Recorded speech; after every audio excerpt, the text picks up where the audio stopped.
สมัยดีอาจารย์ข้าพเจ้ามีนามว่าเท่าอดิศรภาวงศ์นิสิตชั้นปีที่ 1มื้อนี้น้องกสิมาอ่าน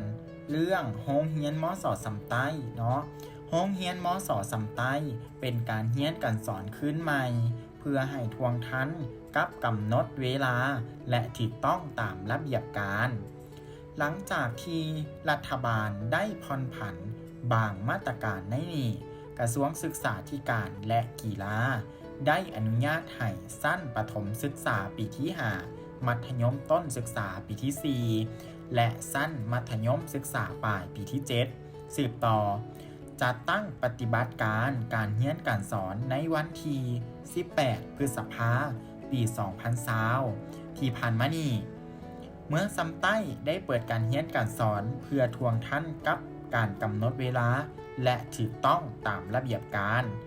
พนักงานรัฐกรและครูอาจารย์ได้เข้าร่วมไปออกแรงงานที่โรงเรียนม.ส.ซำไต้เป็นขบวนการในนี้ได้อนามัยเก็บขี้เหงื่อฉีดยาฆ่าเชื้อและซับซ้อนโต๊ะตังให้นักเรียนสามารถเว้นระยะห่าง 1-2 เมตรกะเกี่ยมให้มีผ้าอัดปากอัดดังน้ำสะอาดและเจลล้างมือ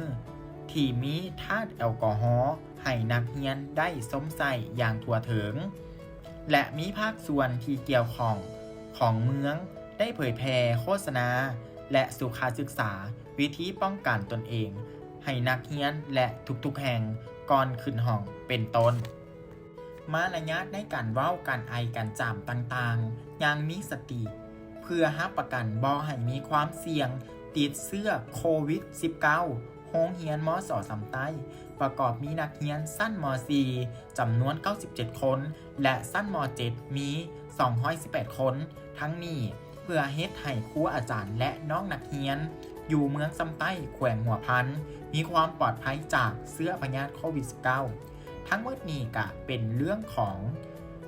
เชื้อพยาธิโควิด -19 เนาะของโรงเรียนม.ส.ซำไต้และวิธีป้องกันและต่างๆสุขลักษณะอนามัยข้าพเจ้าก็ขอจบการนำเสนออ่านข่าวไว้เพียงแต่เท่านี้